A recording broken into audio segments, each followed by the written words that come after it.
Hello, and welcome back to another episode of SkyrimPlus. Today I'm featuring Morthal Home by Skyrimlazz. Let's check out the map. Here we are at Morthal Home. We're near Morthal, Movarth's Lair, Mirrorwatch, and here we are again at our featured home, Morthal Home. For our world space view, here's Morthal.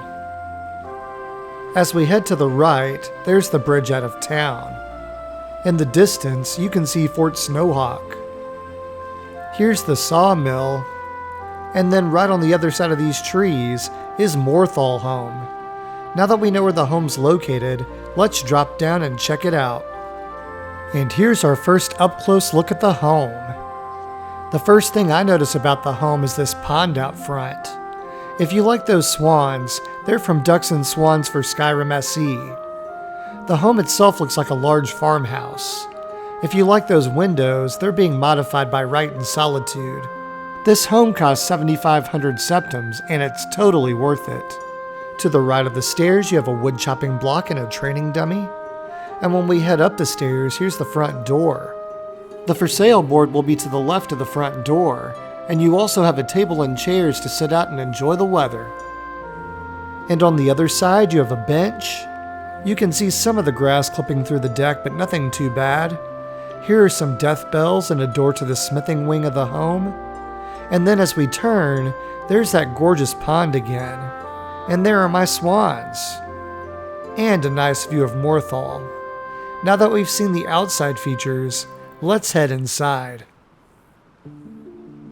And here we are inside of Morthal Home. Before we start, I wanted to show you this beautiful painting in the foyer. You'll see several of these oversized paintings throughout the home. This bench is being modified by the royal seat. I'll include that in my pinned comment. Here's the entry to the dining room. If you like those roses, they've been modified by hanging moss to climbing roses. I'll add that to my comment too. And here's a reading nook for the bookworms of Skyrim. I really like the ivy and the stained glass window in this area. Now let's head into the dining room and check out this huge table. This is the perfect place for you and your family to settle down and make memories. To the left, you'll find a guest room. Look at those windows letting all of the natural light flood in. There's a bed, beautiful ivy on the walls, and plenty of storage containers for their things. And then right next door is another guest room that's very similar, so we won't spend so much time there. Here's a chair to relax. And then here's a table near your wine cabinet to wind down the day. And here's a cozy fireplace with a cooking pot and a cool painting over the mantle. And then you have an oven with a chest nearby for food storage. There's a butter churn and a meat and dessert table. And here's that large dining room table again. And on the other side of the room, you have some Morthal shields and banners. And now we'll go check out our master bedroom. And look at all of those windows letting in the light. You have a double bed for you and your spouse, plenty of storage, and then check out this candle replacer. It's called Antique Candles SE, and it's made by Renthal 311. I really enjoy this mod author's work. I'll make sure to add the link to my pinned comment. And as we turn, you can see a shrine of Kinnereth on that ivy wall. And now we'll head back out and see what the rest of the home has to offer. To the left, we have a crafting space. Here's your alchemy lab. You have a chest for storage nearby. Here's your arcane enchanter, some soul gems, and plenty of containers to organize your items. Now let's use this door to go check out the basement. Now we've entered the basement, where we have a garden with 17 fertile soils to plant whatever you want. I've planted mine up with roses from the mod Roses of Remembrance.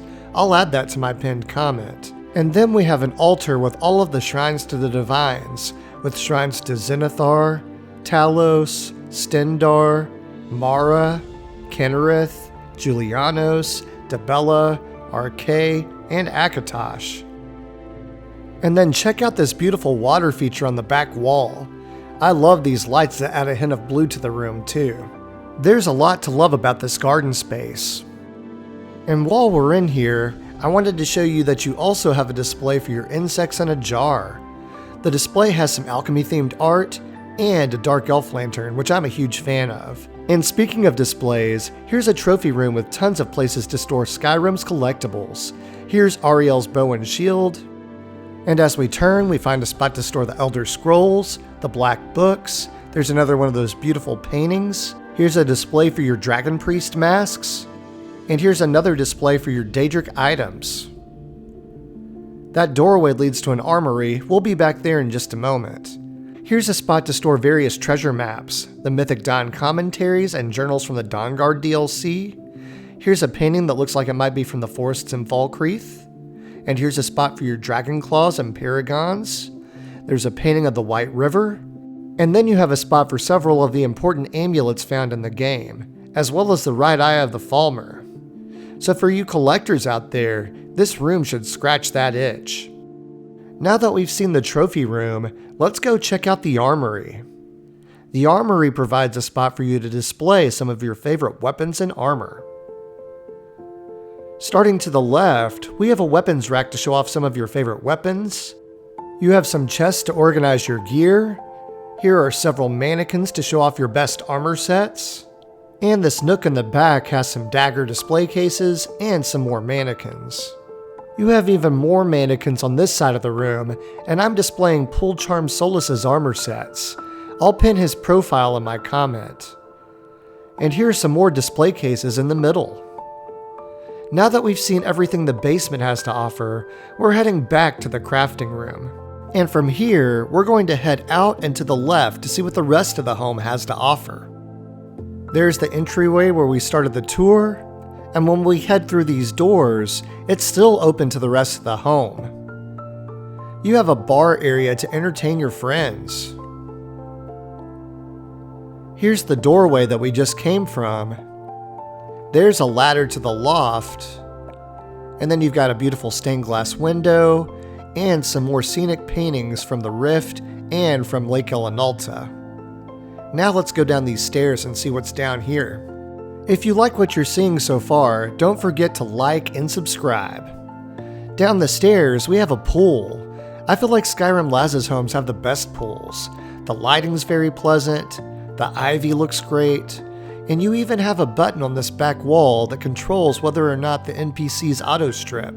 Customization features like that make a home take a step up to the next level, and your options with this home aren't done yet. Now we'll head up to the loft.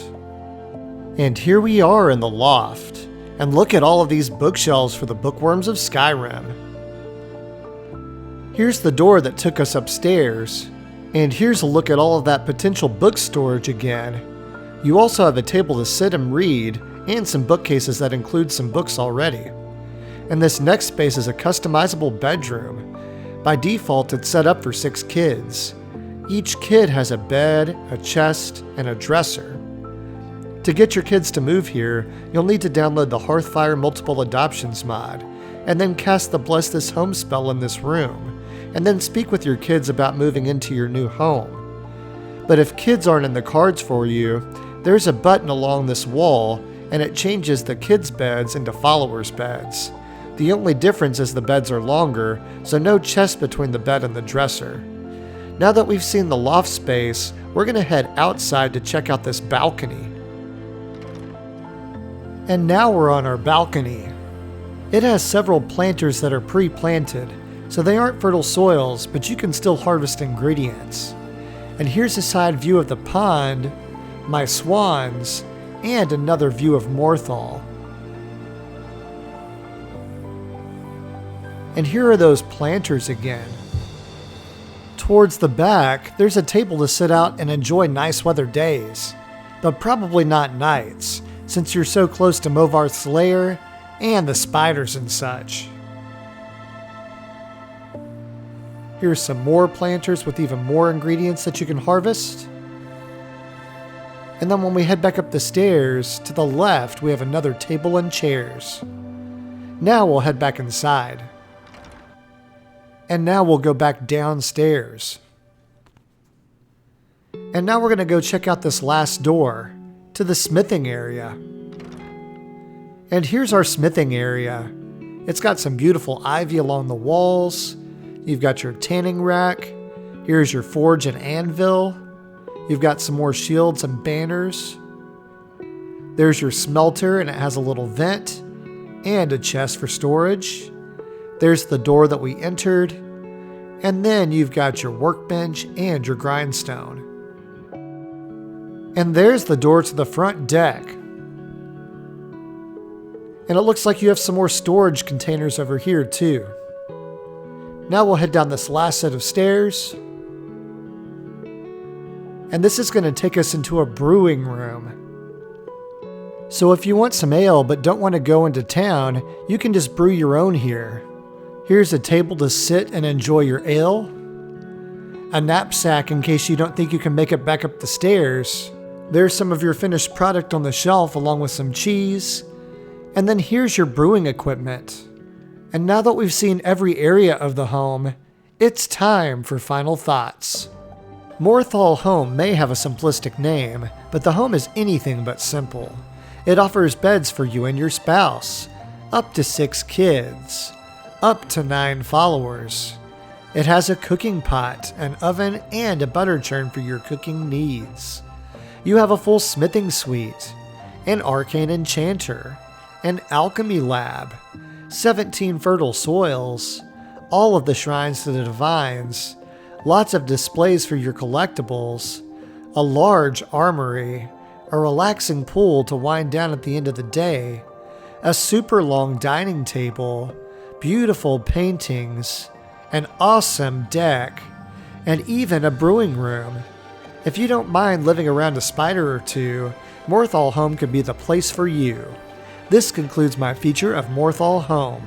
If you enjoyed this content and want to see more, don't forget to like, comment, and subscribe. Click the bell icon if you want to be notified of when I post. And as always, thanks for watching. I'll catch you on the next episode.